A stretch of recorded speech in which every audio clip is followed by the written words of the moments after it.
Welcome back, everybody. This week, we have a lot in store for you, but to start, my name is once again Logan, and this is. Uh, th this is Nelson. We ran into some technical difficulties while we Yeah. were recording a minute in, so this is our second attempt. Yep. Hopefully, we don't have any issues from this point on. Yeah, we tried once, stuff's going wrong, as, always with PCs. I'm going to talk about that later and complain, and, yep. But first of all, we got to figure out how our weeks went, so I'm just going to ask Nelson once again. This is the second time I've asked him how his week went. Oh, it's been pitiful. Yeah. It hasn't treated me nicely, I would say. I I should mean, ask you what's been going on? What have you been up to this week? oh, I'll just say this. Group projects. Yeah. Okay. Not great. I'll just say that. Not great. Those are always extra fun. The I reliance know. on other people to do work that gives you a grade. That's always good. Well, I talked to my professor, and she reassured to me that you'll get credit for the parts that you do, and that's about it. So I'm Well, that's hoping good. at least that my grade won't get tanked because other group members didn't even bother working on it. Yeah. So I worked on one part out of four on this group project already. So it's myself and three other people. Wow. So you're pretty And much done, and they haven't really done anything. well, I mean, I did the rough draft of the story, Hmm. so we to give you an idea of what like the prompt is, it's just we have to do we're assigned a certain type of disorder. For us, it's conversion disorder, and we have to somehow take that disorder and incorporate it and rewrite one of our, I guess, selected fairy tales, I Mm. guess. And I did that. I pretty much just went to our textbook and went online and looked up some sources from organizations and from .gov websites, of course, and I just took those symptoms and incorporated it into the text. And hopefully, at least, I don't want to face any backlash from my group members, but I always appreciate the feedback. According to them, they're going to look at it tonight and give me feedback, but Your I have a partner as feeling well. yeah, but I have a feeling they're going to be like, "Well, it's great, but I don't like the direction." And well, we had to start Typical. somewhere because Yeah. granted, it's due in 12 days, but Yeah. That's a ways away. my group members, they were like, "Oh, we got plenty of time." So I was stressed out of my mind, and I just Yeah. wanted to get something done at least. I was probably either tomorrow or Sunday. I was going to work on part of the PowerPoint story, the slides that go alongside of the story, but Yeah. I'll have to wait and see. I don't know if I don't. I'll have to wait. I really hope they get back to me on this because I need feedback. Otherwise, we're gonna it's gonna fall apart, and I'm gonna get an F, and I don't want that. Right. Yeah. Well, did you I have mean, any time this week to enjoy your Halloween? Because that was no, yesterday. No? I was too busy doing that. Oh, man. I was panicking, and I was too busy doing that. Yeah. My engine class got canceled that night, so Oh, geez. Wow. What was it canceled for? Halloween. Oh, just for Halloween. Okay. Interesting. Yeah. How was your Halloween? Well, I spent most of it in my room, relaxing. Obviously, there were, you know, kids at the door, more than usual, which is surprising. But Wow. yeah, we had a lot of kids come. We said, "Hey, take a handful of candy," and when they take a handful, they take a handful. Eh, Like yeah, it's two like, hands. Oh, that's good. yeah. So it was fun. Yeah, but I played Phasmophobia. I'm gonna talk about that later by myself.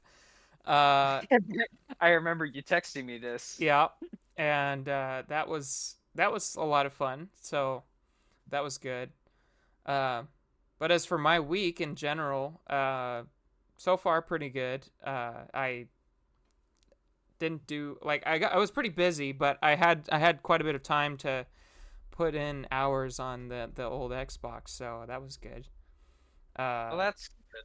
yeah, and then today I went and helped an older gentleman with some tree pruning that he needed done in his backyard, and that was 2 hours of my life, and yeah, it Withered was good. away, What's that?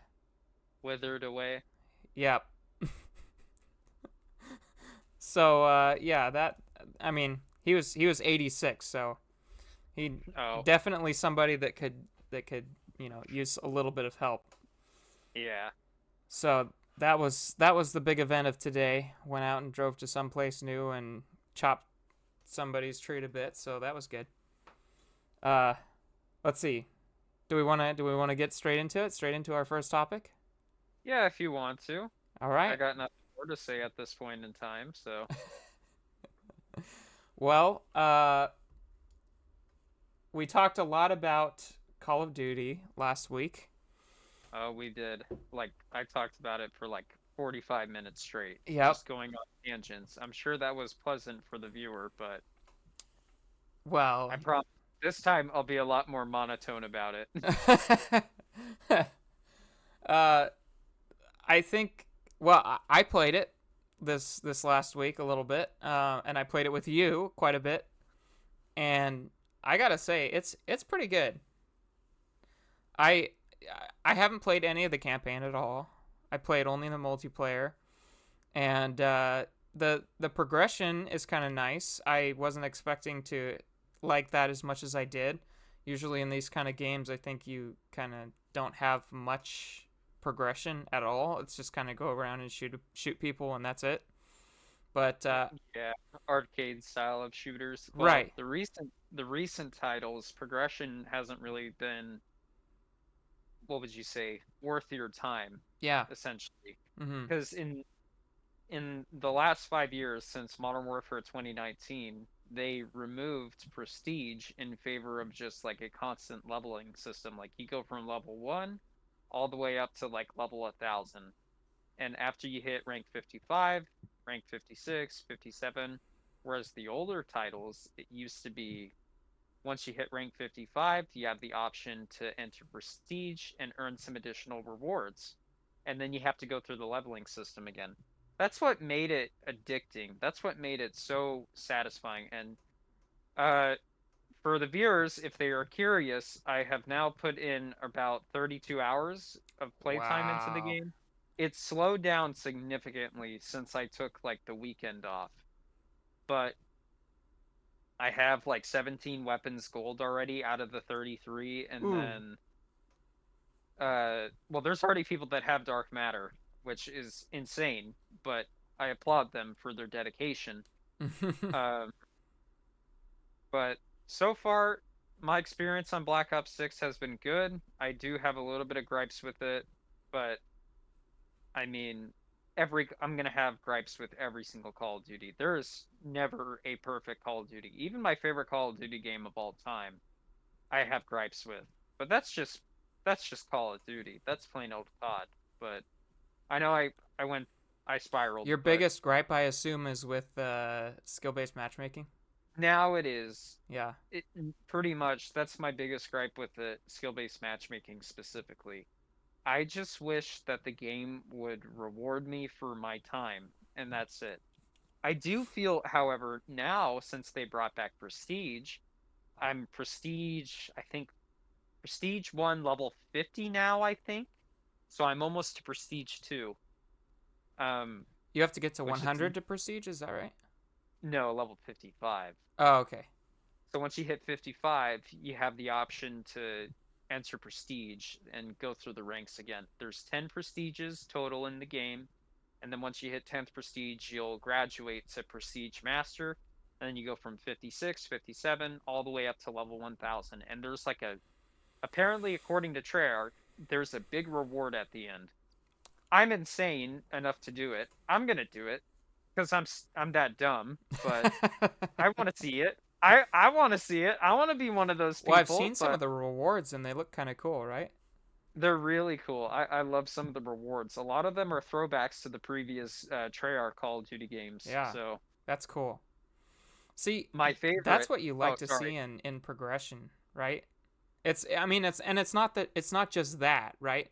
One of the things I like is you can get all the attachments, right? And they actually improve the experience you're having in the game. Yeah, So, that's another thing that they made considerations this time around when it came to Black Ops 6 and designing the multiplayer. Because with the gunsmith system, it's been around for about 5 years now at this point since Modern Warfare 2019. Um, in previous titles, the attachments had pros and cons. So a red dot sight had the pros of a new different like sight aperture, but the cons were ADS speed.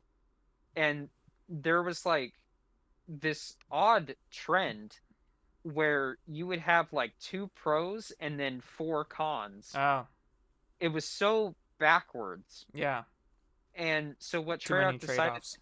yeah, so what Treyarch decided to do this time around was okay, attachments are in in arcade style video games specifically for shooters, they're designed to just improve the weapon, nothing else. It's supposed to make it easier for the user.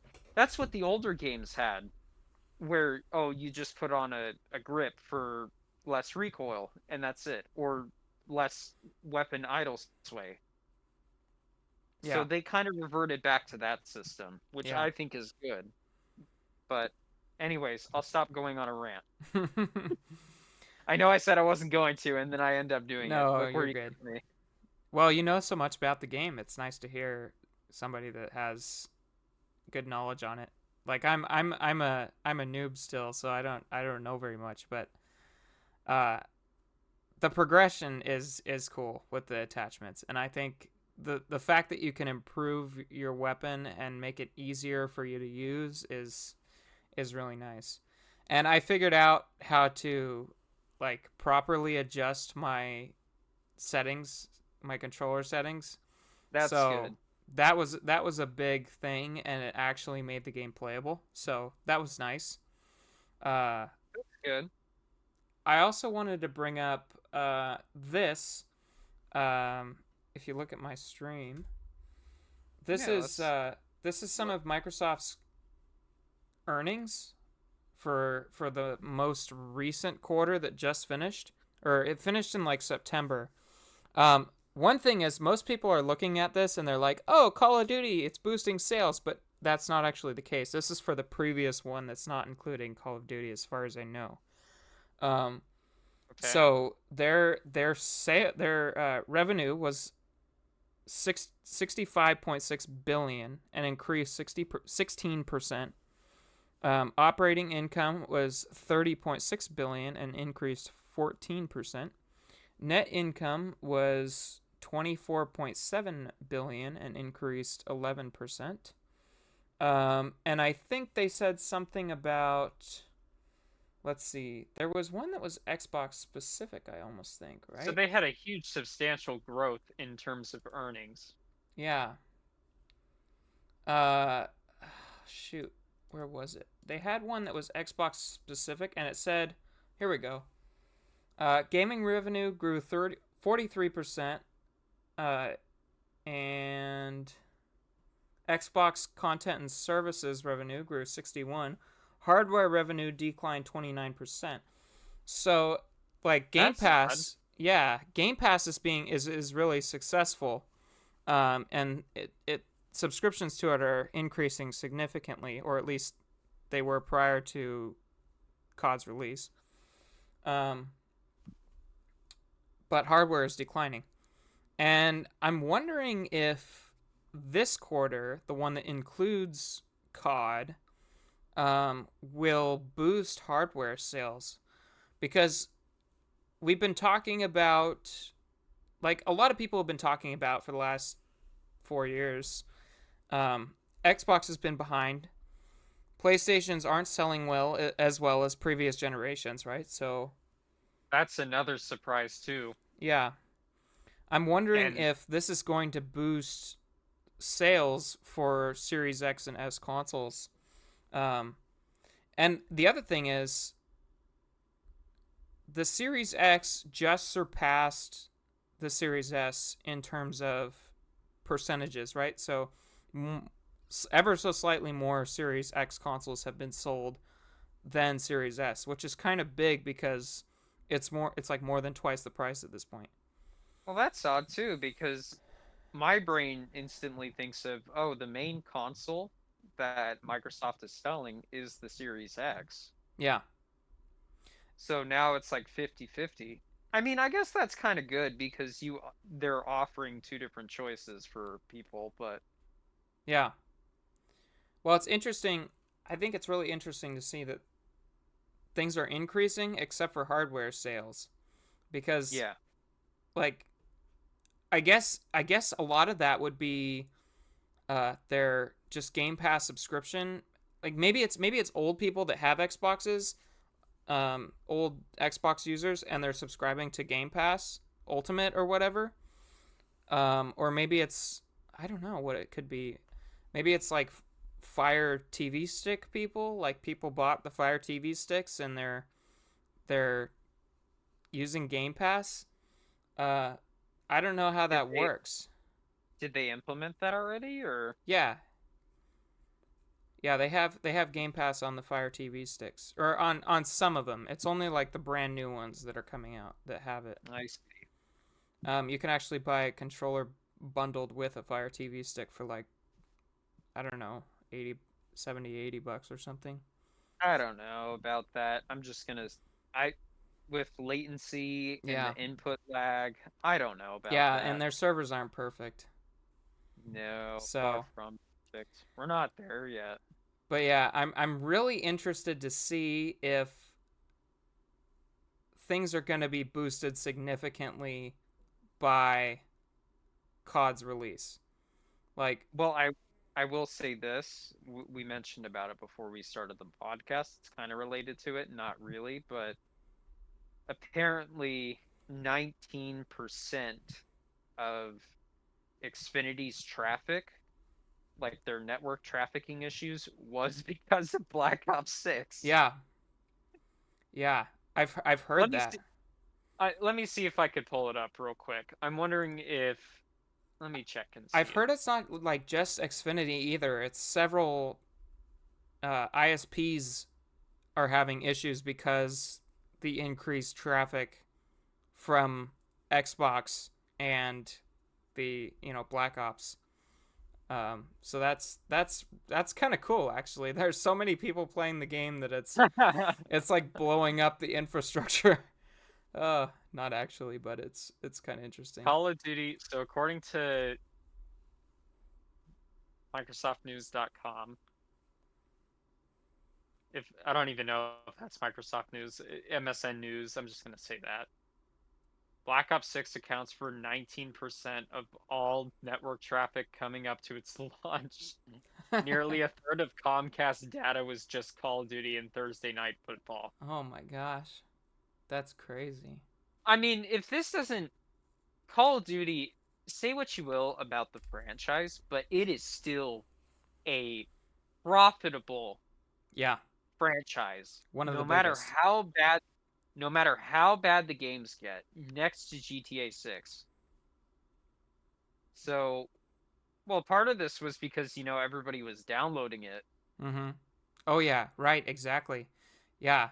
I can't imagine what it would be like. There's like 24 plus million people all downloading 100 gigabytes of Call of Duty at the same time.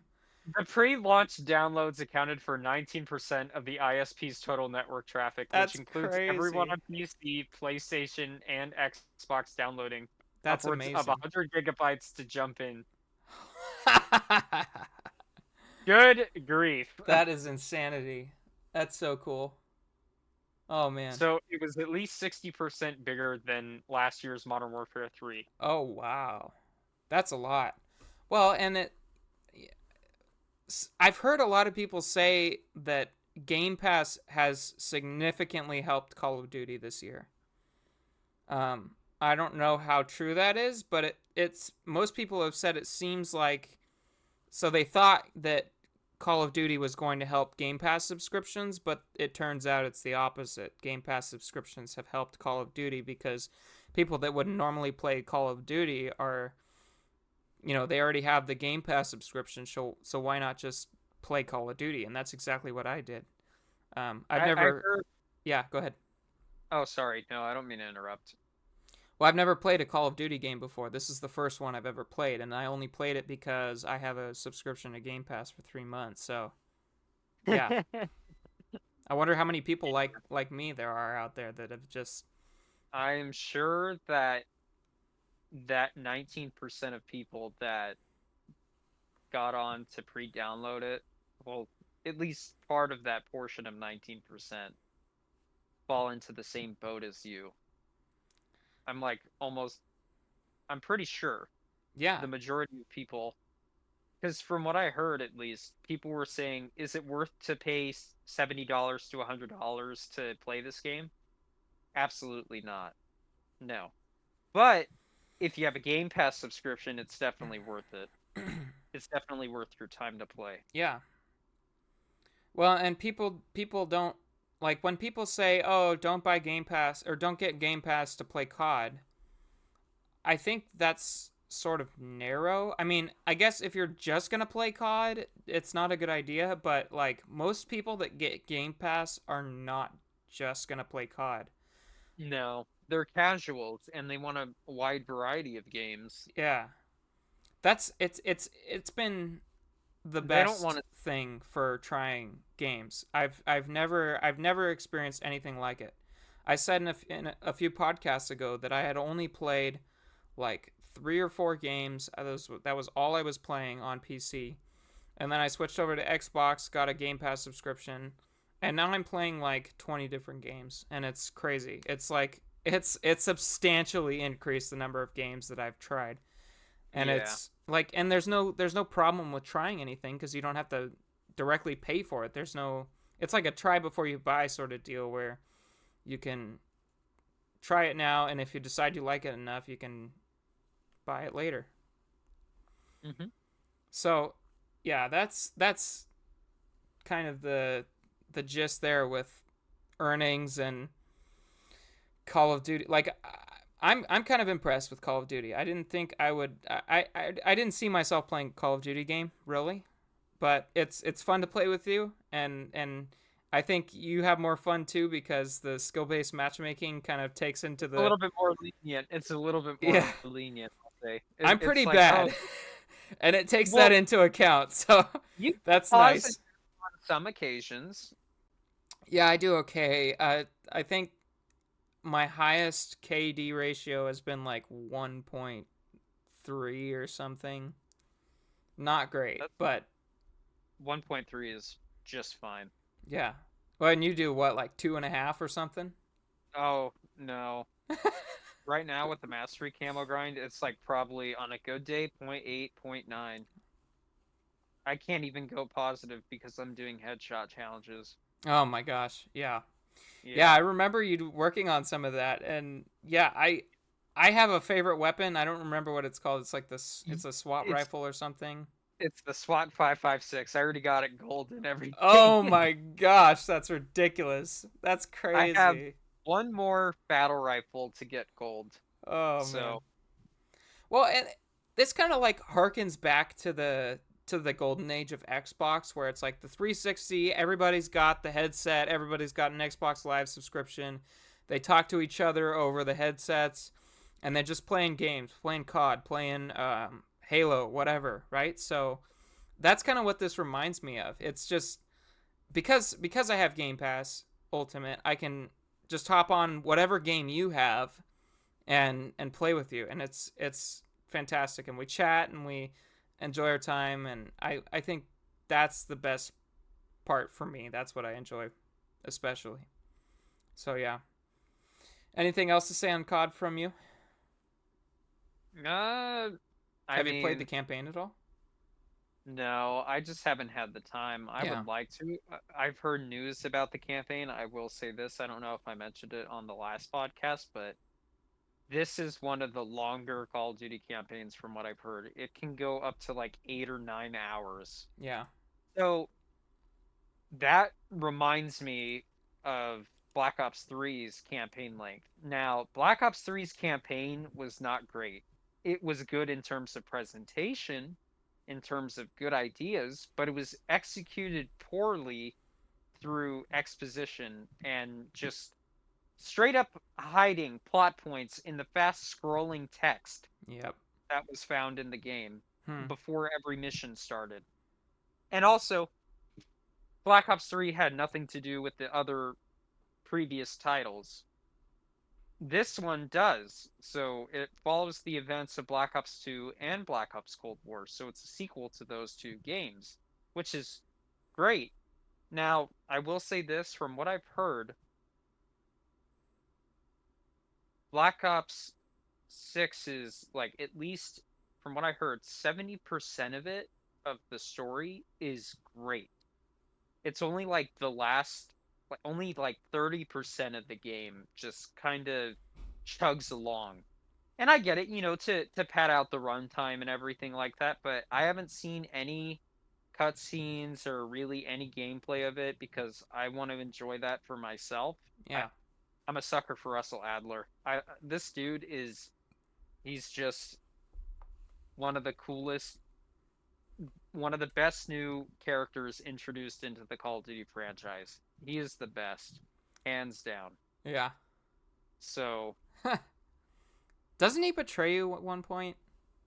he spoilerinos, Yeah. at the if you haven't played Black Ops Cold War, he depending on which ending you choose, he does actually betray you in the end. Ah. So, Okay. but yeah. He's pretty cool. Anyways, He's pretty cool looking. he, he he's That's a he's good one of the character best. design right there. He's one of the best characters introduced in this franchise, hands down. Yep. Okay. Anyways, that's all I wanted to say. Cool. All right. Well, let's see. I first of all, I want to talk about my Xbox. That's the next thing I have planned for you guys because I brought it up a little bit in the intro. Um, for those of you that don't know, I bought the Series X Special Edition 2 terabyte model, and I didn't think when I bought it that it would be so good. I thought it would just be like, oh, this is kind of an average upgrade, whatever. It is really good. That is what I have to say about it. It is really, really good. Well, Um, going from the 1X to that, yeah, it better yeah, be really it's good. surprising, right? Because the One X is the most powerful console of the last generation, hands down, and it's a massive difference. It's a big upgrade, and it's so surprising to me that that's a thing. It's like 3 years, is that right? Separated the One X from the Series X. I I don't know. It I was think it was like 26, 2017, wasn't it? 2017, I believe. I may be wrong, but And it's just it's way quieter for one thing. I have it like right next to me, and it's way quieter. Um, it's super quick. It's amazing. It's faster than my PC in most ways, especially like getting into a game or like just starting it up. It starts up in like a snap of the fingers. It's amazing. Um, there are a lot of games on it. Like I wasn't expecting this. There are a lot of games on it. Yeah, 2017. He's got it right 2017. there. 2017. Yeah. That's what it shows. So only 3 years difference, and that's November as well. Huh.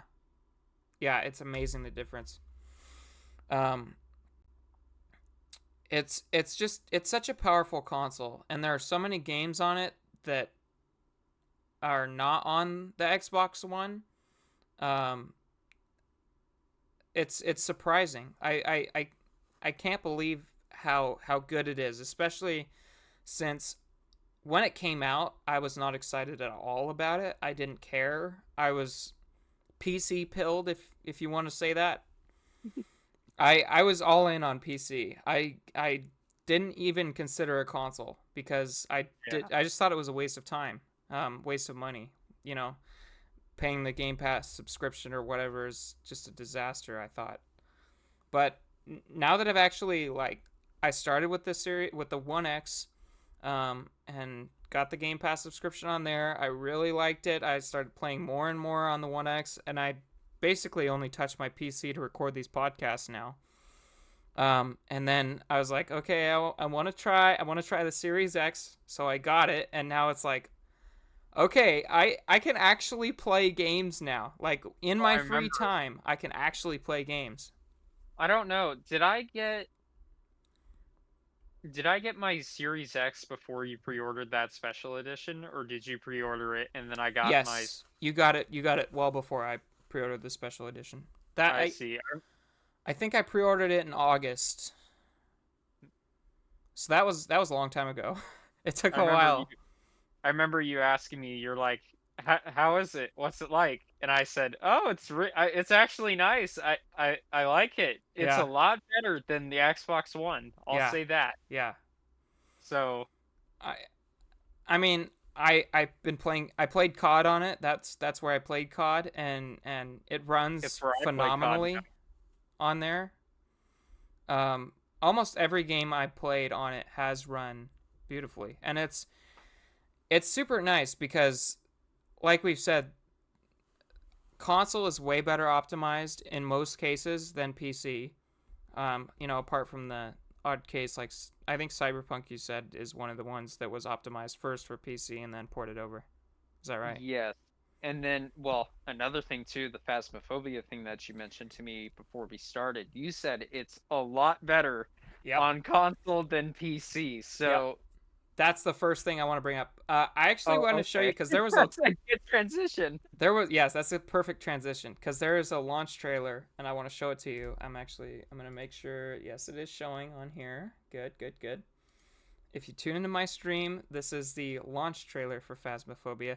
I tried to show the whatever the reveal trailer 2 weeks ago, I think it was, and it didn't work because my PC is acting up on me. But this is the launch trailer. This game just came out 3 days ago, so super cool. Talk to me, talk to me, talk to me. I'm getting EMF readings. Okay, this is it. It's in the room. Did you see that? Hello? All right, guys, gear up. I'm heading out. See you in there, okay? Maybe. All right, approaching the lodge. Oh, it's definitely been here. We're not picking anything up. Keep your eyes peeled. I'm dropping it down. Guys, I've got contact. We're Oh on my our way. God. Where are you? This is starting to freak me out. We have to regroup. Get back together right now. It's hunting us.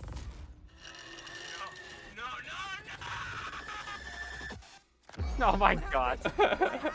That's totally me when the ghost comes after me. I just start screaming. Yep. That's cool. That is cool. Oh man. And it didn't just come out on the Series X and S. It came out on the PS5. PS5. Yeah. But Yeah, what's crazy too is that, what was it? Didn't Kinetic Games announce that they were going to port it to console like over a year ago or something? yeah, it's been quite a while since they announced that. It's been well over a year, and they said, what was it, of like September of last year or something, if I'm not mistaken, that Yeah. we're going to port it to console platforms this coming fall. It got delayed, and then it got delayed till summer, and Yep. then it got pushed back again. Yep. Granted, To just they're an before Halloween. they're an indie studio, so Yes. Well, and the thing is, you can tell that it was put off. You can tell that they put that extra time into making sure that it was working. it runs absolutely phenomenally on the Series X. It is so good. It puts my PC to shame. It is a disaster for PC. And it's crazy because it's a port from PC. It started on PC. It's been on PC for the last 4 years, I think. And it started there and it moved over to console, and it is 1,000 times better on console than it is on PC. It's ridiculous. I know, that's no matter how powerful your hardware is, for some reason it will always stutter on PC. Yeah. Even after like the pre-shader cache loading that Steam does before you boot up the game. Yep. I don't know why. 7900 XTX, 7800 X3D. Why is it still stuttering even after the pre-shader cache? Yeah. Doesn't make any sense. I updated my drivers. I changed my in-game graphics settings. I turned on VSync. I had VSync off. I had FreeSync on, FreeSync off. Yep. I had the Radeon anti-lag. I also had the AMD FSR. Nothing. I couldn't get it to work. Yep. So this game makes you feel like you wasted your money on a crap PC. That's what it does. How are the controls? They're fantastic. They're so good. They make 1,000% sense. They are. I love the control scheme. Okay, because I was looking at because it looks almost, well, I'm sure it is, of course. It's basically a one-to-one port from PC, of course, but I was wondering how, with the controller, how you would navigate through the menus and stuff, but I'm sure when I get it, I'll figure it out. It's a little bit slower, obviously, than on PC. What's that? Was it like the Steam Deck? It's way better. It's way better than the Steam Deck. Yeah, way better. Okay, all right. Do you think they'll have native controller support on PC eventually? I imagine that they do already. Probably. They probably do now. Yeah, because I wonder if they fixed the stuttering problem on PC or not. No. I know for a fact that they didn't, because I've been watching a few guys that play the game, and they have like 4090s and stuff, and they still get stutters, and it's ridiculous. It's like, what's going on? But I'm just so impressed. I'm so happy with Kinetic Games and whoever they decided to partner with for this project, because it is just astounding how well it runs on console. What's good is that they got funding from Microsoft, so yes, that's nice. I think they did. Yeah. The biggest issue is like with some of the lighting. Like, it's not 100% perfect. Like, sometimes it shifts or whatever, but it's not a big deal. It doesn't make that big of a difference. And one thing that I noticed on the console port is they tested out like eye dilation, like pupil dilation, so that it would change brightness on PC a few months ago. They made that change. And it sucked. It was really bad on PC. But on console, you go into a dark room and it immediately it like opens up the pupils of the character, and it's perfect. The lighting is really good in that regard on console. So, and the game actually looks pretty good to me. They have two modes. They have balanced and performance. I've only tried balance so far. I'm 90% sure it's 60 FPS, and I assume performance is 120, but I'm not 100% sure. And I'm sure the performance mode, of course, it comes at the cost of, a little visual bit of fidelity. visual fidelity, and maybe a little bit of resolution. Probably. I guess it's probably using like AMD FSR or something to power it, but yeah, that's my guess. I'm just amazed at how well they've optimized the game, because it's an indie studio. You don't expect them. Yeah, it's an indie studio that ported a PC game to a console. That's not something that you would expect to go well, but they did it, and it works way better than it ever has on PC. So I'm so happy. I played like 5 or 6 hours already of Phasmo on the console, and it's every single map I'm like, where are the stutters? Where's all the stuttering? I'm so happy. It's a game that I love, and if you haven't played it, definitely check it out. It's super cool, especially if you've got friends that you can chat with and enjoy the game with. So yeah. Well, I don't have friends, so Oh my gosh. Well, we got to get you, me, and Ian playing the game. I know. Yeah. I'm super excited for that. I mean, I could, if you want, later tonight. I'll probably get it. So if you wanted to play a game or two, we can. All right. That sounds good. If you want, I could do that. Yeah. We'll see. We'll see if we have I time. I hope Microsoft drops this whole Xbox Live subscription service in favor of Game Pass. Yeah, that would be nice. Where, online multiplayer is just free Yeah. for any type of game Yeah, exactly. and not just the free-to-play titles, but we'll see. Well, they've said a lot of people have said that wouldn't attract any PC gamers. That would attract me. I'd leave Yeah. PlayStation. Yeah. I'd abandon this thing right here. Yeah. I don't want this anymore. I want this. Yeah. Well, yeah, I guess the biggest thing is performance is better a lot of the time on a console because of the optimization. And I think if PC gamers actually realize that, or they were willing to accept that, they would come over to console right away. Like, especially if they remove the paywall for live service, right? So, The PS3 when it first launched, yeah. it had free multiplayer. There was no PS Plus or anything, so Oh, you didn't have to pay for online multiplayer. I didn't That know was that. that was one of the selling points for the PS3, so that way they could actually somehow compete with the Xbox 360 at the time. Because the 360 at the time did have an online subscription service. Right. Yeah. So Hmm. there was a little bit of competition in play. And Yeah. then Sony over time decided, I think we could screw our players over just a little bit. I think we'll just introduce this and say, there's benefits to it, guys. Don't worry about it. Right. Exactly. Even though there's nothing to it at all. It's just pure. No. Yeah. They're just as bad as Nintendo in that department. Oh boy. Yep. Nintendo's always the bad guy, right? For the most part, they are. Apparently, from what I've heard, at least, I don't know I don't know the full details or anything, but I heard that, they somehow won a lawsuit against like emulators or whatever, emulating companies, I guess. Mm. But the thing is, if you go to like some of their events at like Nintendo World and Gamescom and all those other gaming events that Nintendo hosts their stuff at, they utilize even Nintendo themselves for their online service for like the NES platform application that they have for the Nintendo Online on the Switch. Yeah. They use emulators to run those games. It's not even native. Yeah. So they're hypocrites. Yeah.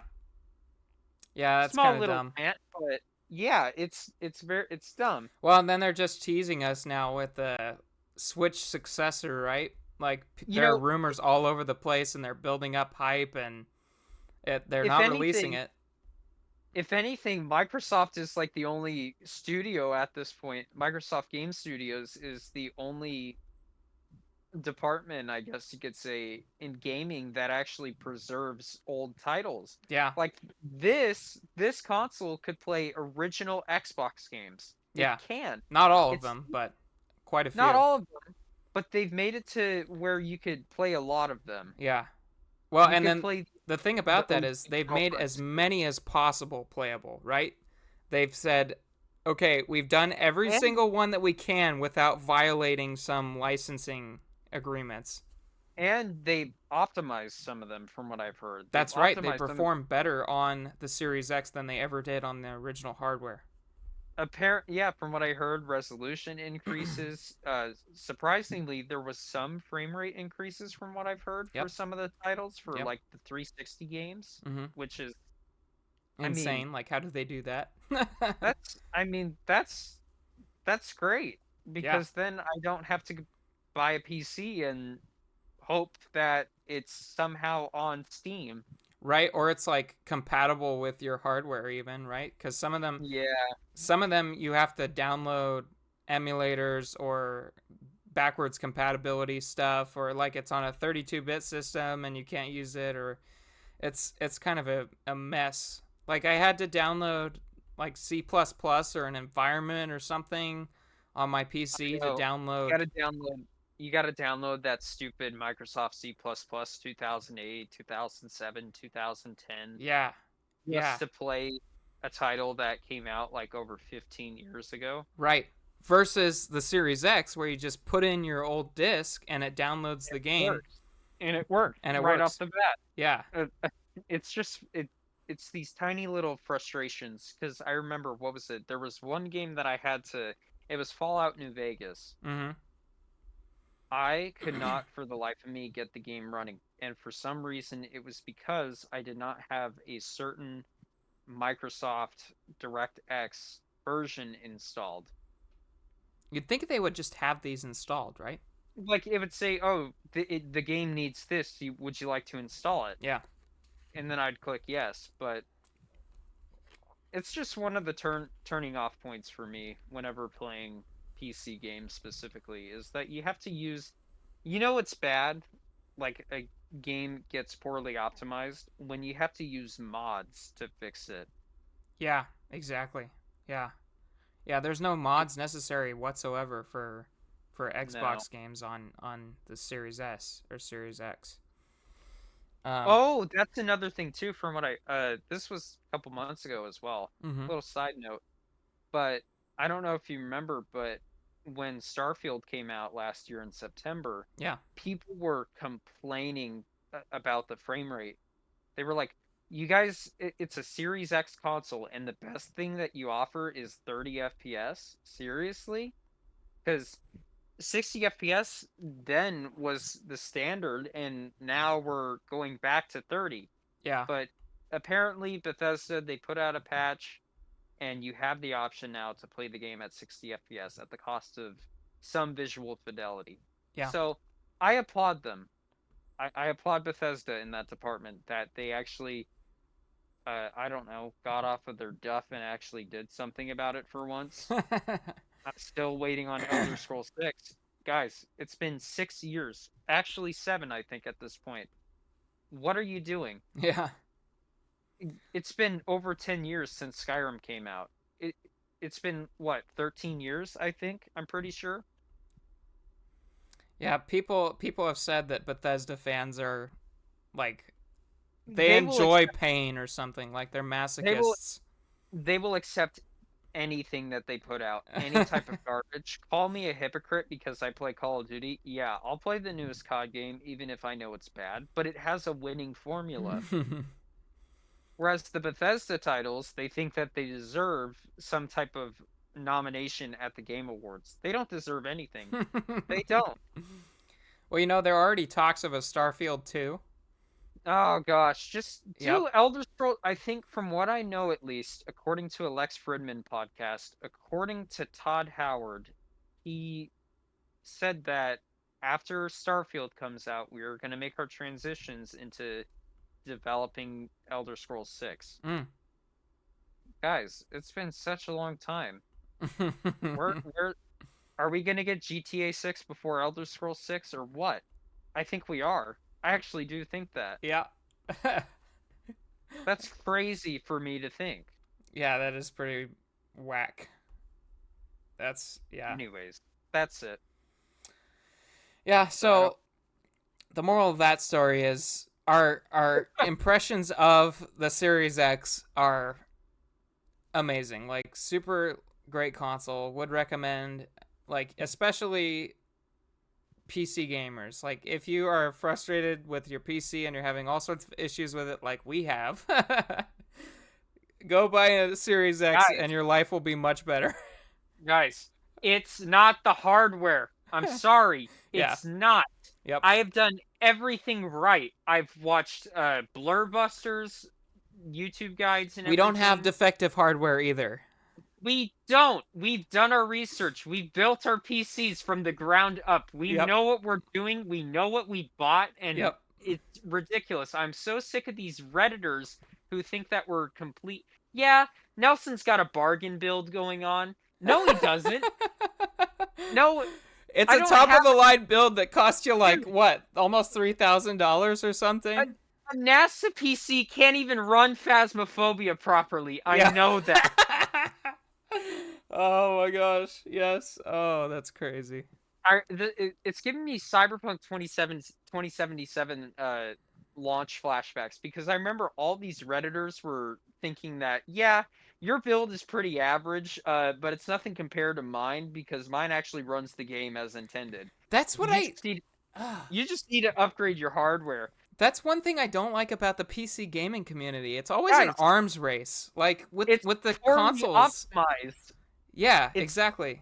it's poorly well, you just need to upgrade your hardware. And I remember what was it? Speaking of that, going back to Todd Howard, I remember he was on a like a video call or whatever on a news site or whatever, and he's like, "No, the game is optimized. You just need to upgrade your PC."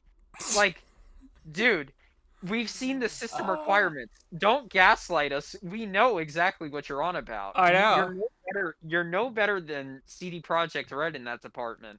Yeah, shame for shame. It's not this this thing over here. Yep. This is not a bargain build, and you know it, Logan. Yep. You and I both know Well, neither is this mine, and it's painful at this it's point to play games and them run terribly. it, it's an art. It's a form of art. Yeah. This is like something that you meticulously spend months researching Yeah. before you invest, Yep. which is what I did, of course. Mm-hmm. I got your recommendations. I said, Logan, this is my build at the moment. Tell me what you think about it. Yeah. And you said, I think you need this SSD and you need this RAM. I'd recommend getting probably like this motherboard. I don't know if I was that Well, intricate, but yeah. to some You extent you you you were, ran some of your ideas past me, yeah. but and you're like, dude, go for it. That's the dream PC right I there. know. And this was the dream PC. It still is. This thing is amazing. Yeah. It is when it wants to, Yeah. but One thing I think is like as you get to the top, you get more depressed it is. It's because really games don't, when you get to the top and games don't run well, it's like what did I just blow all my money on? What did I'm poor. I don't have any money anymore. What did I just spend it on? This game doesn't run well. What the heck is going on? It's like what is it? Buying a project car and putting a V6 Jaguar engine into that car. Yeah. I'm referring to a Mazda Miata, by the way. I still would like to do that. I would like to do that. But and then you turn the key, and for some reason, it just won't start. Yeah, exactly. And you're like, dude, I don't have any leftover nuts and bolts. I've done everything right. I've Right? plugged in everything. Yep. I've spent hours doing this, and well, what was even the point to begin with? Yeah. Oh, it turns out you forgot to put this Woodruff key Yeah. in the crankshaft. Oh, that's what it was, apparently. And The then you crank put I it in forgot and the it doesn't work key. any better. It's yeah. I'm kind of fed up with PC gaming at this point. I'm all console gaming at this point. Yeah, but you're running a bargain build, Logan. Dude. Oh, I wish I could say I haven't spent so much on my PC. That would make me I feel know. better. I wish I Yeah, was but running a bargain build. Uh anyway. Speaking of that was that yeah. was the luxury of PCs too, was that you could upgrade them over time. You Yeah, could swap out components, and right. now it's like That's a we've hit bad a thing. plateau. We've hit a plateau, and it's like, well, Yeah. okay, what's the point of upgrading at this point? Congratulations, you can spend more on hardware that's barely better. I know. I spent over $900. I'll say that out loud. Yep. $900 on an RTX 7900 XTX. Yeah. Or not an RTX, RX. an RX. RX, sorry. Yeah. I'm not proud of it. I'm not. I'm not proud of it. And now that my games run bad, I'm even less proud of it. Oh my It gosh. doesn't make sense because 2042 still stutters. Yeah. Just play it on console. Yeah, but on console it runs at 60 FPS. uh, At least I uh, hope the next Battlefield title runs at 120 because they're going back to 64 players. But hmm. okay, I know you wanted to, if I'm not mistaken, you wanted to move on. So Well, if you've got more to say, then that's all. okay. I'm done with my rant. So I was gonna say, speaking of poor performance, this has nothing to do with poor performance. Um, if you look at my stream again, we have Indiana Jones. Jones. Yes, that's a game that's coming out on Xbox. Is this Supposedly, a it's gonna run at Xbox 60 FPS. exclusive? Yeah. Is this an Xbox or is it a PC? It's PC kind of as well? complicated. They're gonna have it on PC. That's Okay. just a given. But, Alright. I'm not. I think they might be backtracking a little bit on porting it to PS5. I'm not entirely sure because they made it seem Oh. like Were they supposed to port it to PS5 or? at first they weren't, and then they said, "Oh yeah, we're gonna port it to PS5," and now they're like, "Well, we might put it off for a little longer or something. I don't know. We'll see if we do it." So, yeah, I don't know where it's going, but supposedly, Bombastic. yes, bombastic. I like this guy. I do too. It will I remember run. you not liking him before. I thought you said he was annoying. Maybe. I believe so. Maybe. And then you slowly got recommendations of him, and then you're like, yeah, this guy's good. Yeah, he's good. Supposedly, it will run on the Series X at 60 FPS. Well, the gameplay trailer showed that, but Oh. that might have been PC gameplay. I've got to find the gameplay trailer because it looks incredible. What is it called? Indiana Jones And the Great Circle. and the Great Circle gameplay. Who is it? Who's gonna play? Troy Baker is gonna play as Indiana Jones in the game, which is really nice. Yeah.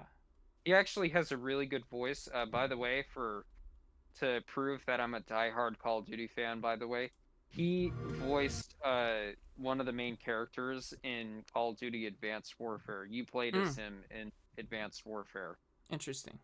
with oh my gosh, what's his name? Oh my goodness. Kevin Spacey. Good grief. Most people, Anyways. like some people have. That's what I'm gonna get to. But some people have said that they can't even tell that it's not. What's his face? Harrison Ford. Yeah, Harrison Ford. Yeah. They're remaking Indiana Jones without Harrison Ford. You can't do that. You can't do that. It's disgusting. It's disgusting. He took it out of his mouth, put it back. You can't do it. That is one of the best political things ever. Anyway. That's the reason why he ran for president. Yep. Watch this. This is cool. Let me tell you what you are missing. It looks amazing. Dr. Jones. While you were playing your pointless game, I was playing you. You're wondering if maybe you should have built yourself a life of meaning instead of ending up here, dead and forgotten in the sense of Africa. I mean, that guy's face looks like a face. And that looks like Harrison Ford. Yeah, set between the events of Raiders in the Lost Ark and The Last Crusade. Yep. It's strange, Todd Howard. Oh my gosh. Gosh. Good old Todd Howard. History. Is there gonna be a VAT system in the game like Fallout 3 and Just different Fallout ways 4? to interpret the past. I have no idea. My gosh. Some people have played Thousands this of game years already. of Like, they got a humanity's little bit of thoughts early and access to beliefs. it. Well, what's interesting to me is that it's a first-person shooter and not a third-person action adventure. Yeah, to be found. it's kind of interesting. I guess it's from the same studio that made Wolfenstein. Indiana. Oh, yeah, that makes sense why they would take that direction. Yeah. Well, if it was Square Enix, if they were making this game, they would definitely take the Tomb Raider route, where it'd be like over the shoulder third-person action. But Yeah. you got the Throughout Wilhelm history, scream going on. Good grief.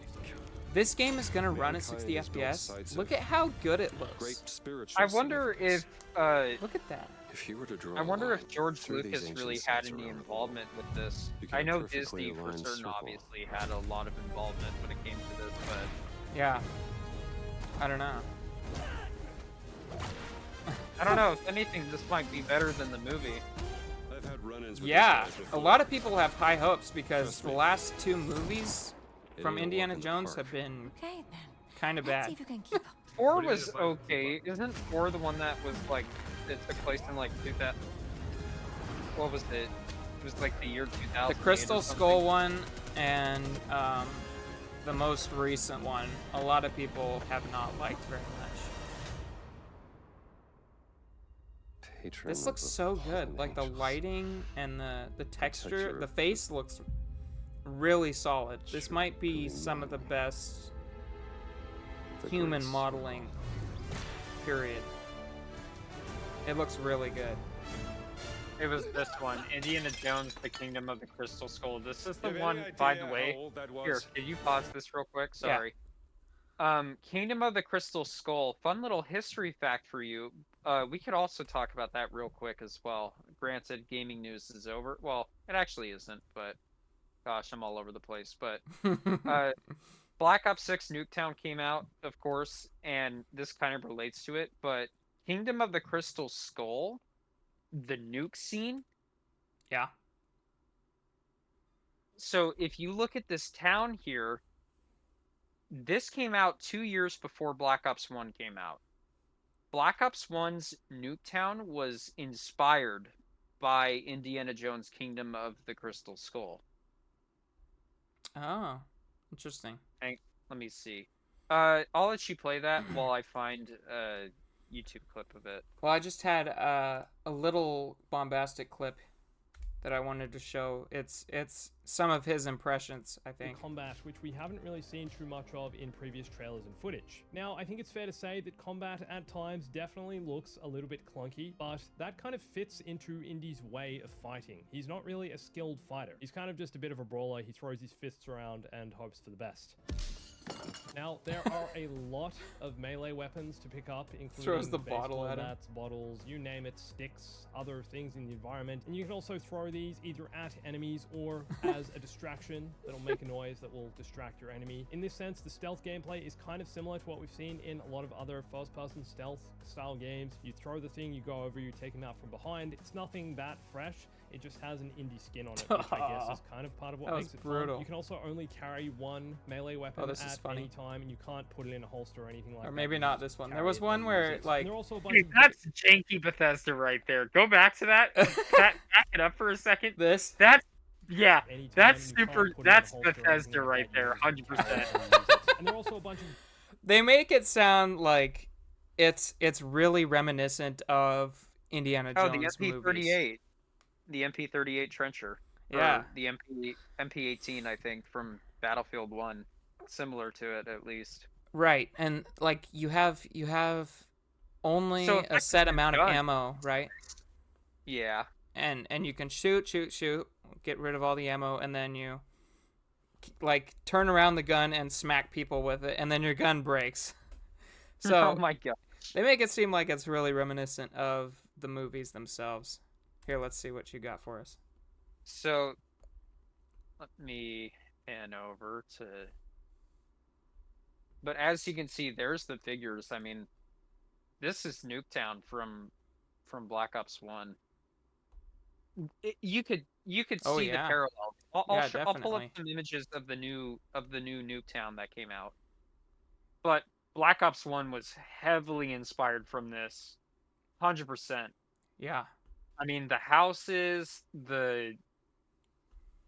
just the what are these called again? I'm sorry, the tall figures or whatever. But That's pretty weird. and then you have this is what it's like. It's in Nevada, of course. I don't know. I don't remember if the movie this scene took place in the movie. I don't know if it took place in Nevada where he was located, but in the game it takes place in Nevada. And then you got the giant nuke, and then it's gonna drop and it's gonna explode. That's how it is in Black Ops, in pretty much all the Black Ops titles. So I wonder what the comments say.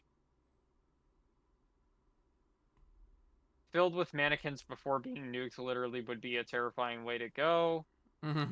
Holy Grail in the I last. think he hides in a refrigerator, if I'm He not does mistaken. because so the reason why he hides in the fridge, from what I know, is because it's shielded with lead. Hmm. Now I don't know if that's a. I don't know if that's If that's actually gonna do anything. I don't know. Well, I doubt it, but Yeah. the fridge was made by Nokia. Oh. But this is what inspired. This is what inspired Treyarch to make Nuketown from Black Ops 1. That's cool. It So looks exactly like it. definitely, yeah. So even though it was like not that good of a movie, it still had some influence. That's kind of cool. I know, which I thought that was pretty neat that they did that. Yeah, definitely.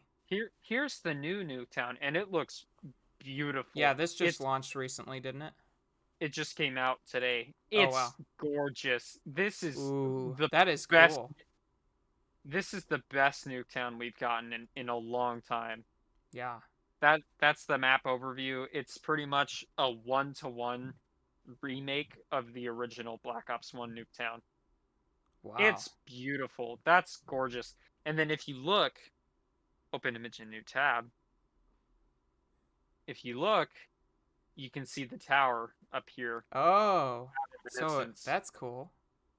I don't know if it was already dropped and they rebuilt. I don't know I'm sure this is probably just an in-game glitch or something that happens, but yeah. Cool. It's just beautiful. It makes me want to go play it right now. Yeah. But I mean, I'm glad Nuketown's back, so I Yeah. will say that. It's kind of related to Indiana Jones, but Yeah, interesting. So we got anyways, I'll let you. Yeah, sorry about that. I somehow turn every conversation to Call of Duty. It's a bad thing. No, there was a relation there. That was cool. That was an interesting relationship. Oh my gosh. Huh. So I had no idea.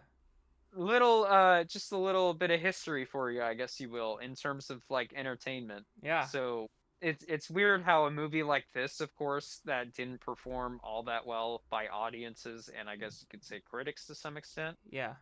It was 77% Rotten polarizing. Tomatoes.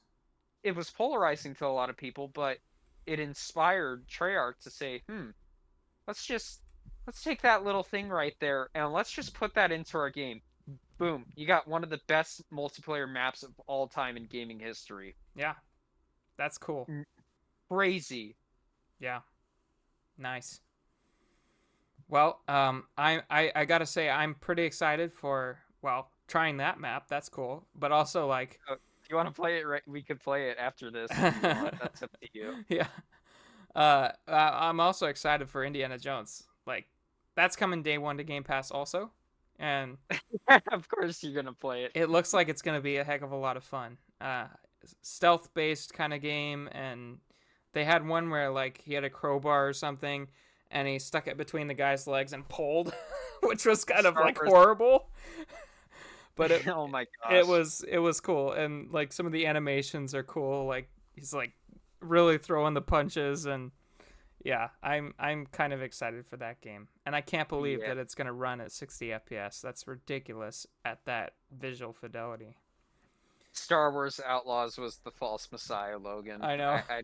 I know. I kept trying to warn you. I mean, it's Ubisoft, but yeah, it's all right. It's okay. You found out. Let's see. Thing is, I actually I look. I am not an Assassin's Creed fan. I Mm-hmm. will say that. I don't know anything about the franchise, but the new one that the new one that what was it called? Assassin's Creed Shadows.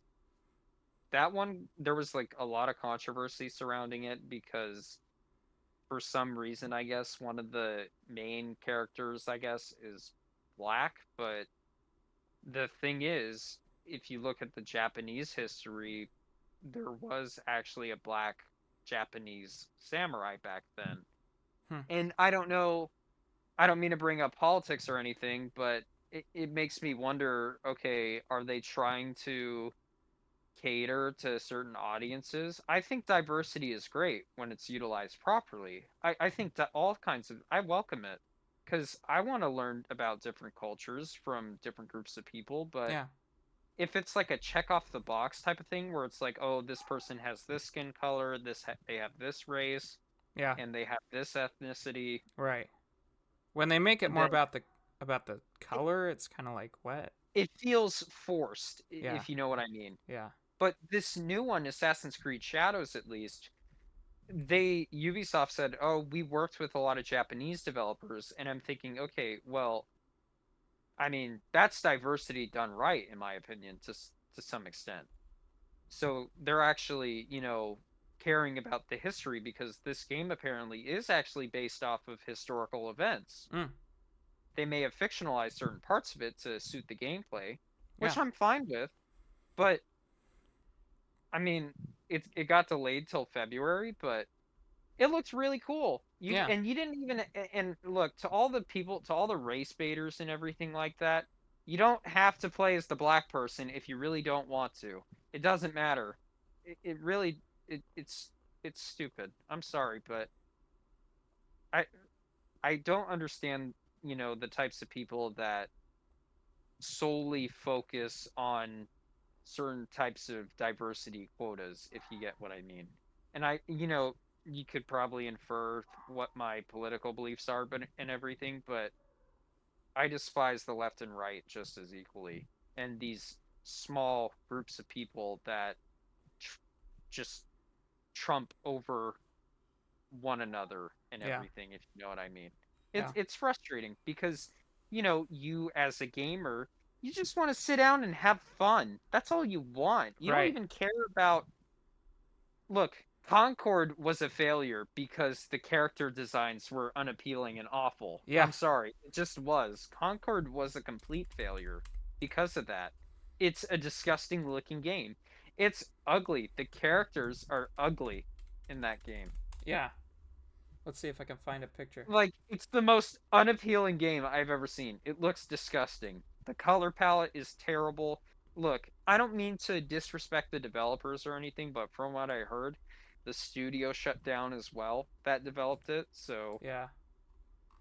I I just mean, want to know who gave the green light for this game, because this is a disaster piece. I will say that. yeah, that's not great. It looks That's not awful. great. I'm Yeah. sorry. It looks What awful. what is this? I mean, the other thing is this game is like this type of game is designed for young men mostly, right? Is it Young men, really? like the type of game, the genre, like what would you say it is? It's like a arcade style what's the term? It's like Overwatch, that sort of deal, right? I don't know, I don't remember what they called it. But this game is supposed to be targeted towards men. And what they did with a lot of the character designs, like it doesn't show much here, but they don't they're not like the female characters are not appealing at all. Like they're not attractive. And Yeah. men like things that are attractive. So that's why you have games like Overwatch where all the female characters are in skin tight suits and whatever. Well, I mean, hey, I will say this. I don't like skin tight suits, and I'm not just saying that to protect my I'm not saying that to protect my neck from my girlfriend. I don't like skin tight suits. I don't. I do not. I will reiterate I this. do not. I I don't. disavow. I do not. You want to know what I do like? Turn to my stream real quick. Okay. I actually like this. This looks really cool. Yeah. This actually looks pretty cool. Yeah. I want to play as this. I want to Yeah. play as this chick. She looks really cool. Because apparently, from what I heard from the gameplay trailers, she has like this unique stealth like ability and everything. Like her whole storyline is, I guess, and her gameplay loop is more stealthy than the samurai guy. Cool. I want to play as her because that's pretty cool to me. Yeah. But I don't know. Yeah, that's good I think design it's- right there. That is quality. I think it's really funny because look, obviously the Assassin's Creed games have gotten really bad over the years. Of course, from what I heard, Black Flag was like the last good one apparently, and um, I've never been interested in Assassin's Creed until this point, until I saw this trailer. I'm like, wow, that's actually really cool. Yeah. You I have to make I want things visually appealing for people to want to Thi- play them. this is visually appealing to me. Yeah. This is playing as like an assassin, like that's really cool to me. Yeah, that is cool. I don't know, but Yeah. Meanwhile, Concord, that's just Concord. like garbage. Like, you actually know. like this? This is garbage. this is garbage. You actually like this? Oh my Uh, gosh. Yeah. You know, I think I sent it to you, or maybe you sent it to me. I don't remember, but I remember you texted. I saw a text message about Concord, but if it was done by AI, Yeah. and the characters looked way better than the Yeah. actual models in I the mean, game. to be fair, they were just like over They were sexualized, but they were pretty much they were caked up. I will say that. yeah. Yeah. Yeah, that's basically what they did. But I mean, that is going to attract more men to the game. It's just the way things are. But yeah, Well, they think that's a lot of people within like the social justice movement, especially, they think that it's there to appeal to the male fantasy, and I'm thinking, well, you guys kind of made it that way yeah, that's to true. some extent. Like, you depicted it Yeah. in that manner. I don't think Yeah. I don't Things think have the been majority- hypersexualized in the last decade. I don't think the majority of people then kind of like, yeah, okay, oh, it's a guy type of thing. But Yeah. I mean, look, when my girlfriend plays Halo and everything with me, I have a fine time. I love it. I Mhm. enjoy it. Yeah. And whenever I see her playing COD and everything, and she learns the controls and the mechanics, I think it's funny. I Mhm. really do. I like to watch her play the games and everything, because she's basically experiencing what I experienced for the first time all those years ago. Yeah. That's cool. Anyways, That's so like that's one undervalued part of having a relationship, or like having kids too, right? Because people don't realize that, like, a lot of people nowadays, they're growing up, they're sad that they're getting older and they can't experience things for the first time. Um that's what having kids is. It's you have these little versions of you going around and experiencing the things that you experienced ages ago for the first time, and you get to live that part of your life over again through your kids. I think it's I don't know. I think it's just kind of an undervalued aspect. And people right now, what they do is they go around and they pretend to be children, right? oh my gosh, yeah. That was probably another reason why I didn't go to Halloween or anything. I Yeah. won't say it, but my girlfriend gave me permission to say it, but I'm not gonna say it just for my own sanity. Um, the reason why I didn't go to some extent was because I guess a little bit of something going on within her family or something. Some family members decided to wear something a little bit on the extreme side of things, and it wasn't appropriate for children at all. It just wasn't. But I'll just say that. You could probably have an idea of what I'm talking about. but- my mom dressed up as Peggy from Married with Children. That was kind of funny. My sister, she was thinking of inviting she's getting with some guy now, and we were thinking of inviting him over, and she was kind of worried about it because Peggy is kind of frisky, I guess you could say. It wasn't that bad. Like, her costume wasn't revealing at all, but yeah, it was kind of funny. I don't know. Well, Family can be kind of funny sometimes like that.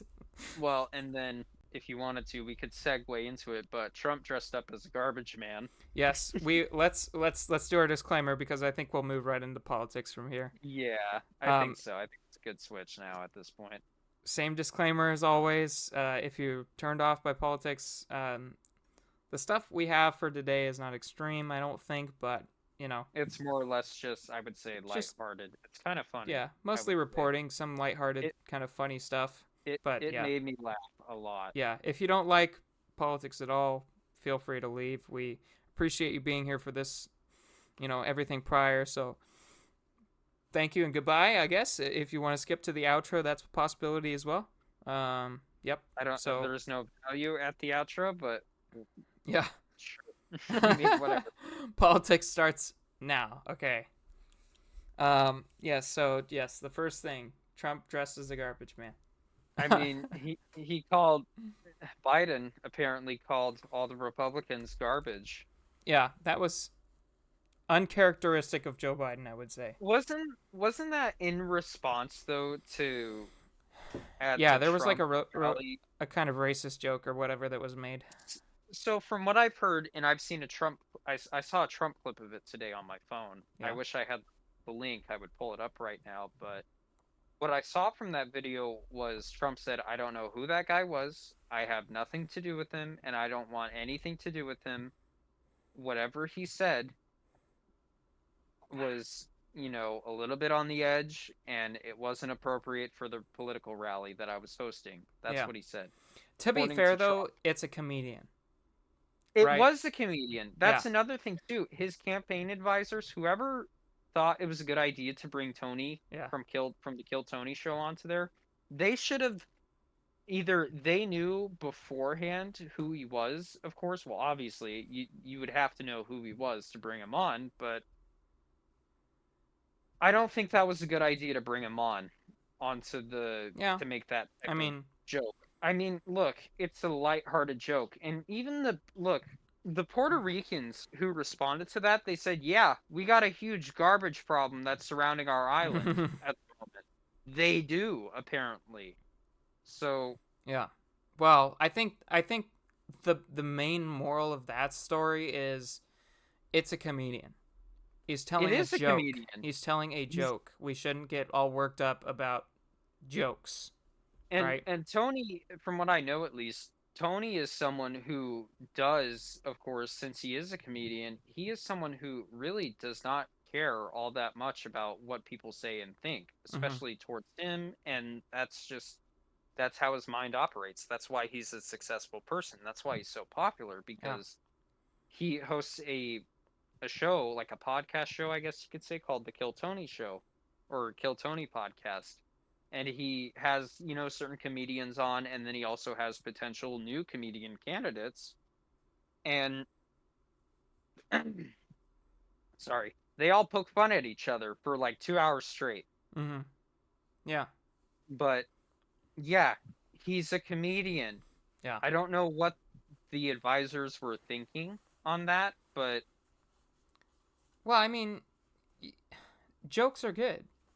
They are good. Jokes are funny. People like jokes.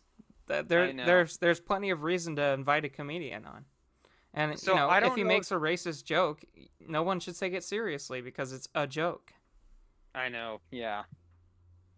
So I don't understand why it was a big issue in the first place. Well, maybe it's because I'm too white. I don't understand it. That might be the reason why. Well, if he made a joke at our expense, we wouldn't care because it's a joke. I know, yeah.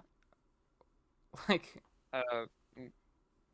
now was that the reason why Biden called all of the Trump supporters garbage? Was that the reason or something? Yeah, I think it was because he said the only garbage patch I see in the ocean is Puerto Rico or something like that. Yeah, something like that. Yeah, so But Biden said, the it only is garbage I see floating around are the Trump supporters or yes, something. gosh. That was funny. It was funny, though. I thought I it was will funny. say, I thought it was funny too. I actually did thought that was a pretty funny joke. I didn't Yeah. see anything wrong with it or anything, and the audience, I thought, in the background was laughing Well, I at mean, it, and even just Biden saying that all Trump supporters are garbage, I thought that was pretty funny. I thought that was too, yeah. I'm just thinking, you guys, you old men, Yep. just think you have it all. It's good. But, um, yeah, another thing too in relation to that was apparently the the DOJ was trying to call Trump, I guess, he was hosting another white supremacist neo-Nazi rally, I guess, because it was hosted at the MSG place. I don't know what that has to do with anything. Well, because apparently oh my gosh, what's the MSG called again? I always forget the. Oh my goodness. I'm not sure. Anyway, while you're looking for that, I can play this video, some of this Oh, clip. sorry, the Madison Square Garden. I don't know why I blanked first, but apparently back in like the 30s or something, in the late 30s, near the start of World War II, there was a Nazi rally held at the Madison Square Garden, and so now the DOJ is pretty much the Democratic Party saying, "Oh, he just posted a political rally at a former Nazi rally." But I think, okay, well, let me look at my research first, real quick. Apparently,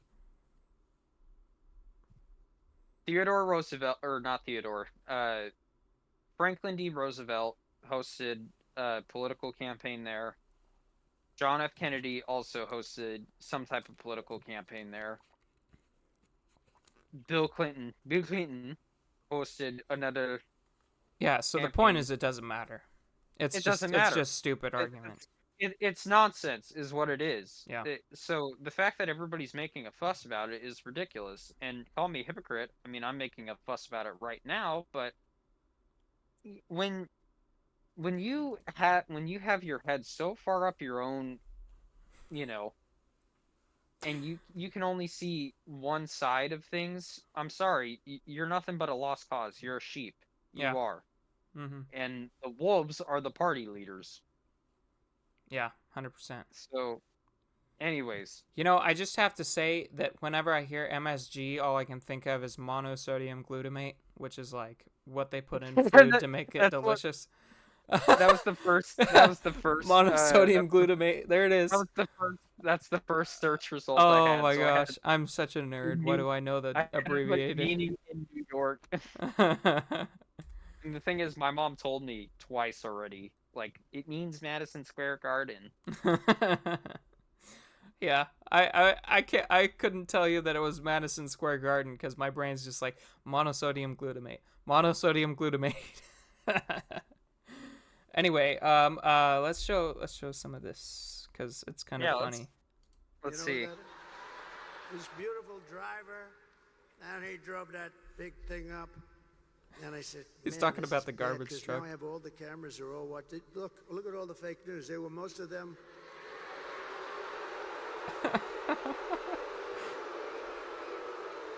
Say what you will about him, but it is kind of funny. Yeah. Many of them were there, and I'm saying, oh boy, one little mistake with these guys, and your political career's over. You can't even. So I said, man, if I don't get up there, this is going to be very embarrassing. The step is high to the garbage truck. These stupid people, they'll say, he's cognitively and physically impaired. And I can't do that when I'm alongside of this great athlete. I got to get up to that. So look, the first stair is like up here. I'm saying, shit.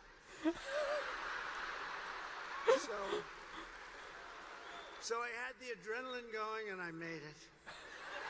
And I made it. Oh my gosh, it's too funny. That's. Oh my goodness. That's such an old man thing. The step is like up at his waist, and he's like, "Oh my gosh, how do I get up there?" Well, what's funny is that what's funny is that my grandma, I forgot how old she is, like 71, 72 years old or something.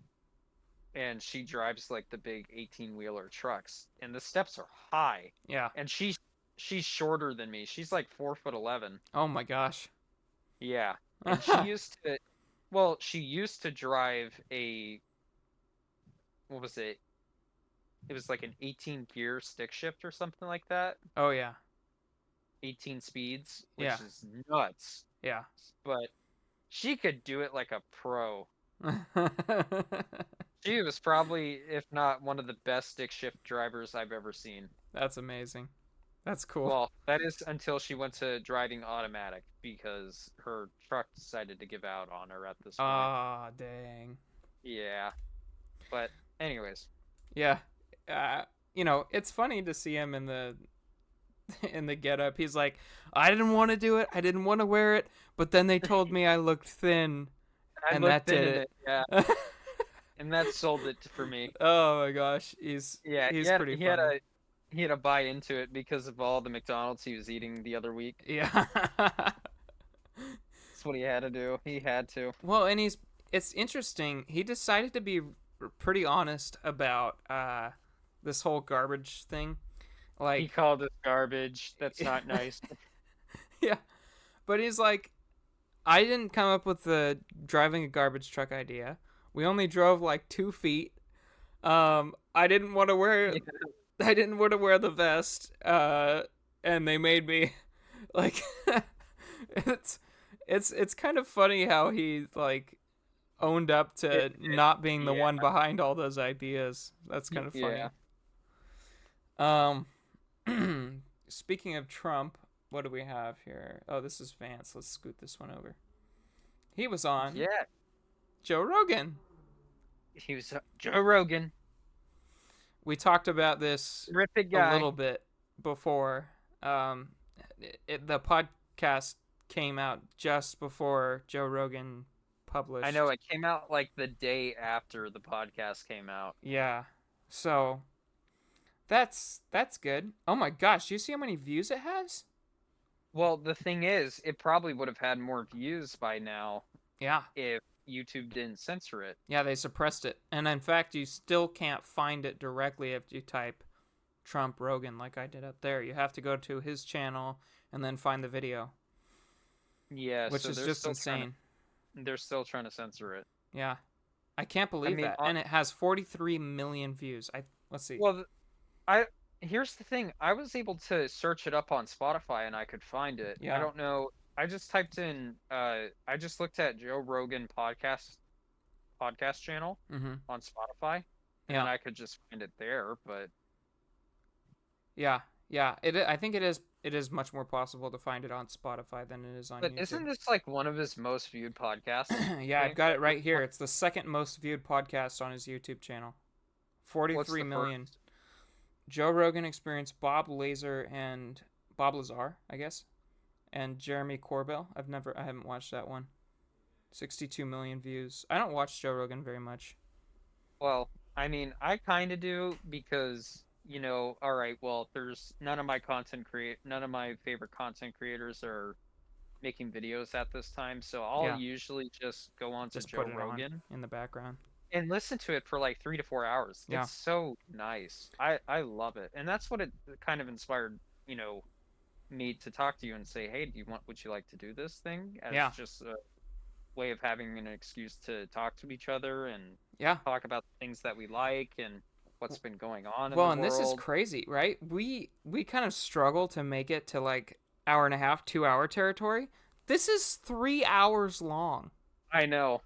Well, I think, if we really wanted to, we could do 3 hours. If we really wanted to. Like, we would have to find, like, a dozen topics for the week if we wanted to do that. Yeah, but we could probably, if we wanted to, we could probably talk for hours. Well, and then the thing is, he went to, like, a rally or something after he did this. And it was, like, after a full day's work or something. I don't know. He was busy. He was late to his rally, I think. Yeah, he was late. Because he went like an extra hour or something, and I guess they said his. Can you imagine Kamala doing this thing? Yeah, And he said that he does imagine that, but the thing Yeah. is, from what I heard at least, and this is according to Rogan, for one of his later episodes, it wasn't with Vance or anything. I think he also brought it up with Vance as well. Was that the reason why Kamala Harris won't appear on the Rogan podcast? Even I would watch it just to Yeah, I see, totally would. just to Yeah, see what she's I want to like. see if she's like, as far as I'm concerned, she has not as of yet demonstrated her humanity. Her human side, if you Right. will. It's mostly been political, a lot of politics, I Yeah. would say. And from what I know, at least, they said that they were willing to do it, but only for an hour, Yeah. and it has to be in like their environment, so it's in control. So Yeah. they're in control of the environment, Yeah. Yeah. which is goes up against like the whole entire philosophy Yeah. of That's like his against the entire podcast. point of the podcast, right? Because for Joe Rogan at least, it's like, I mean, Donald Trump, of course, and all of his other, all of his other gosh, what's the word? The people that he's invited to on the podcast, at least, it's been mostly just conversations. Like you Yeah. get to see like what the person is actually like. Right. So, and it's not just, granted, Trump does talk a lot of political stuff in this podcast Yeah. episode, but Yeah. I mean, but he doesn't only just talk about that. He talks about golfing, he talks about the UFC. Yes. He One important thing that I noticed was that I didn't actually realize this. There has been no UFC deaths Oh from what I wow. know, according to Trump and Joe Rogan. Hmm. I didn't Whereas remember that. boxing, there has been deaths. Yeah. So whatever uh Dana White is doing, who is the CEO Yeah. and the leader of the UFC, he's doing something right Yeah. to prevent, deaths. Because when you're on the ground, when you get punched in the jaw and you're on the ground and everything, you are concussed. Mhm. You are. Yeah. So they have certain rule sets to prevent that. Whereas in boxing, you're gonna have to take the hits for the next couple of minutes, Yeah. and those minutes can last an eternity. Yeah. Yeah, Whereas that's these, interesting. the fights only last like 2 to 3 minutes, and that's about it. Right, and it's cool to see how passionate Trump is, and he's knowledgeable about that stuff. It's interesting, like that demonstrates his humanity, and in several of, like in this podcast and several of the other ones that he's done, he's kind of shown that he is a person, which is, you want your president to be kind of relatable, kind of, Well, I think this does show it a lot of humanity. Say what you will about him, but you gotta take a lot of people that you don't know with a grain of salt. yeah, Look, it would be kind of cool to meet, the current president of the United States right definitely. now. Yeah, I would love to. I I think it'd be pretty cool. Hopefully he doesn't sniff me, but um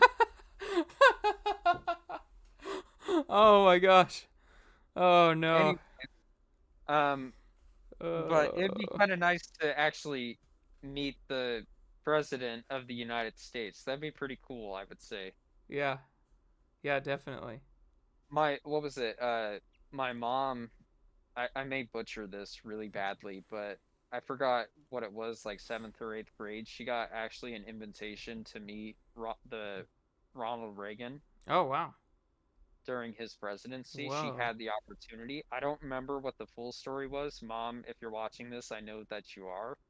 Uh, you could tell me again, and I'll clarify it on the next episode. But Yeah.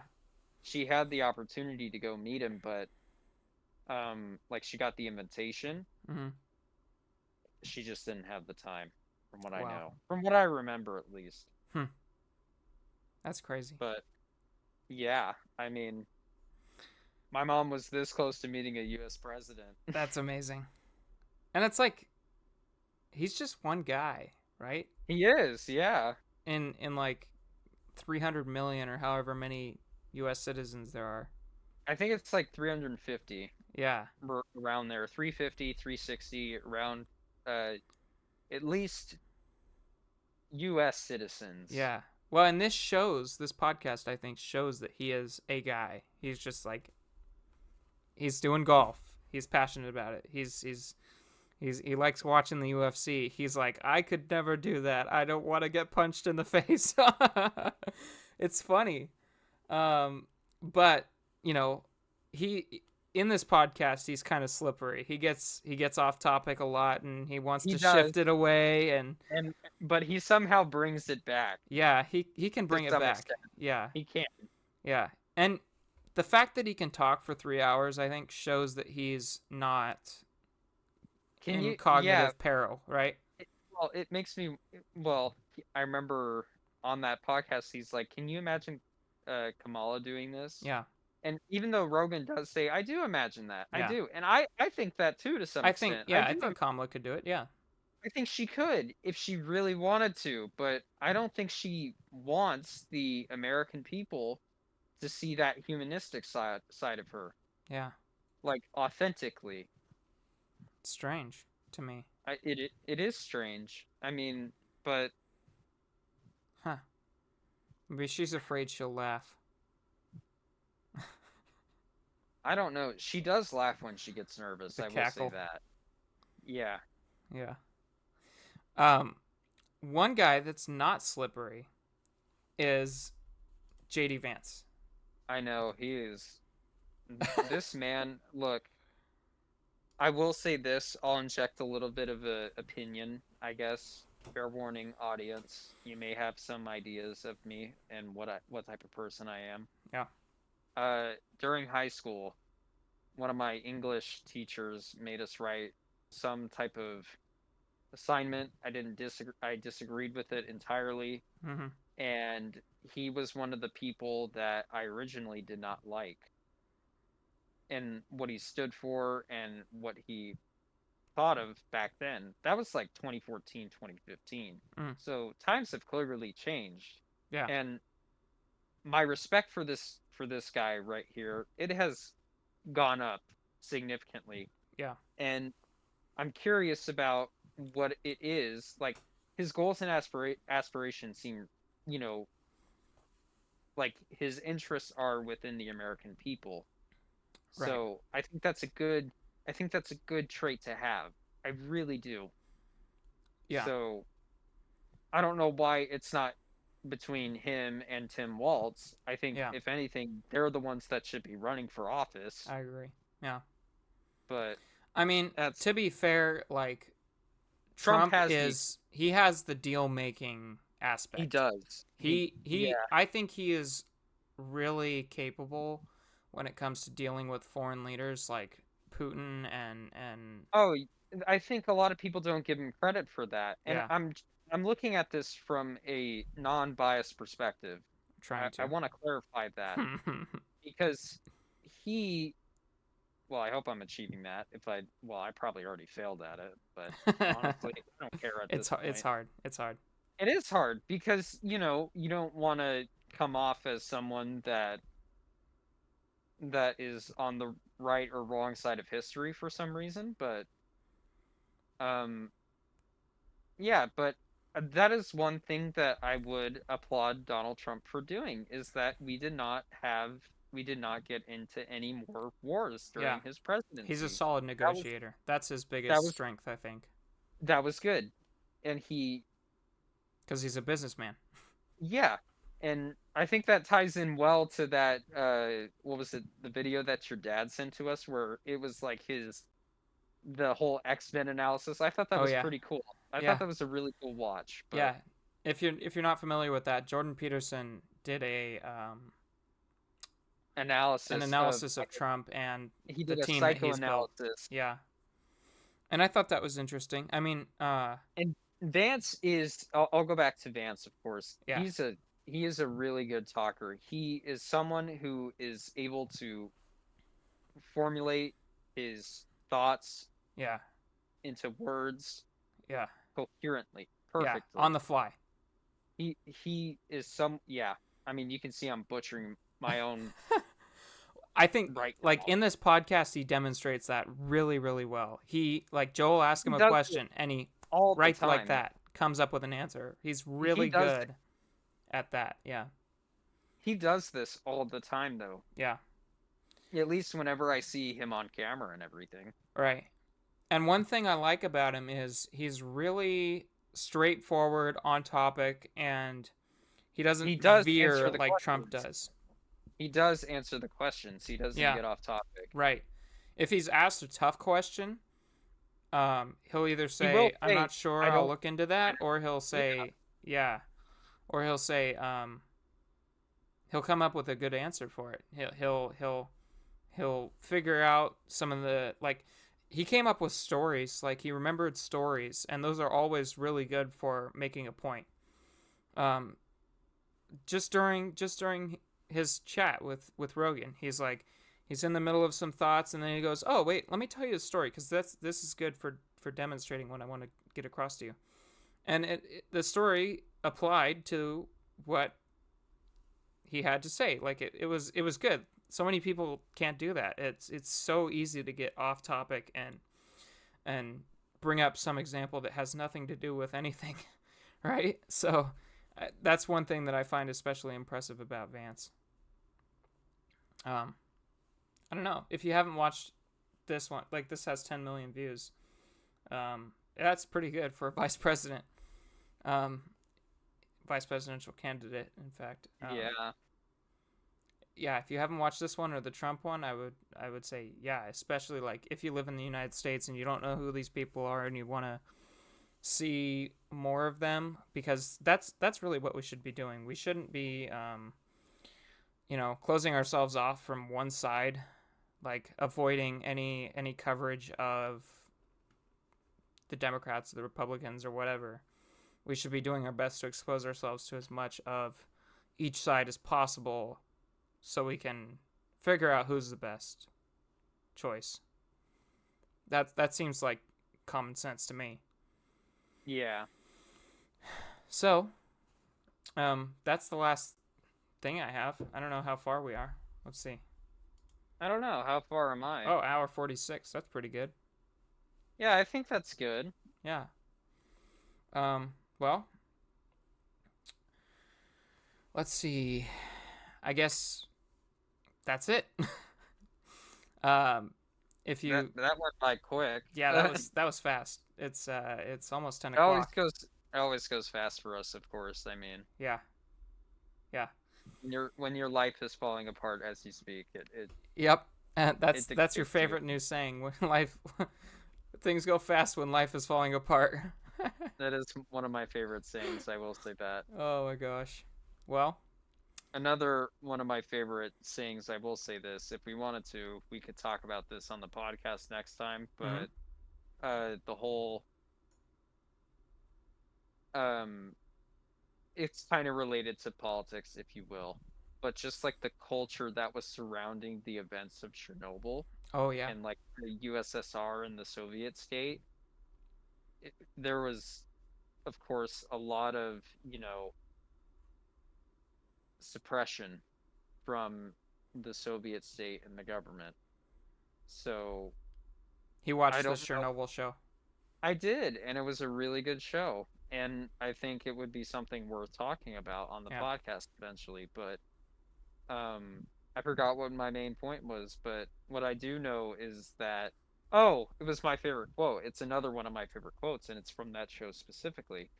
It's from Professor Legasov. I think I butchered his name, but he was one of the professors who was an expert in RBMK reactors, and he posed the question that I was once afraid of the truth. Now I must say, what is the cost of lies? Like, what is the cost of lies? Because eventually, you can lie and lie and lie so much. Eventually, that debt will be paid one way or another. Yeah. And that speaks volumes to me, especially even from like a non-religious, perspective, of course. Right. Lying is one of the I hate lying. I do. I cannot for the life of me lie. It's one of the worst feelings possible. Yeah. Well, and And even when I accidentally tell untruths, it's painful, because like sometimes we'll report on something and it'll be inaccurate or whatever, and we didn't realize it was inaccurate, and that's just like the Yeah. worst feeling ever. I hate Well, that. but well, a good person, of course, would meet their faults Yeah. and admit when they're wrong and say, "Oh, I messed up. Yeah. I'm sorry about that. Let me make, let me take this lesson and I'll move forward with it." Yeah. Learn something from it, right? Yeah, learn something from it. Yeah. But that was one of the main quotes that really stuck with me, Cool. and it still has ever since I stopped watching that, which was kind of like a couple years ago, actually. I think that was like during COVID and everything. Huh. But Interesting. Well, on that note, we appreciate you sticking with us through this podcast, and yeah, yep, if you have any suggestions, topic suggestions, feel free to leave them in the comments below. As we always say, comments are the biggest booster for algorithm whatevers. If you want, we will gladly ignore them. yeah. No, we might look at some of them. We'll look at them. We do read Yeah, them. yeah. We do read them. Yep. We do. We get 1 or 2 comments every now and then. It's great. Yeah. So, let's see. We will be back next week with more topics, more interesting stuff. So, if you'd like to subscribe, and that'd be good. I think we're still at 9 subscribers, probably. yeah, come on. Someone subscribe already. One more. What are you doing? Get us to 10. Come That's on. right. One We more. need a 10 subscriber special. Yeah. It'd be great. 10 subscriber special. Oh my gosh. Can you imagine We're if we doing did a subscriber special every 10 subscribers we got? 15 gift card giveaway. No, we're not Mr. Beast. We're not doing that. I know we're not. Oh my gosh. Well, we appreciate you sticking with us, and Yeah, thank you for listening. yes, I appreciate it. All right, that's it for this one. Once again, this is Logan, and This is Nelson. yep, we appreciate you sticking with us. Bye-bye. All right. Bye-bye.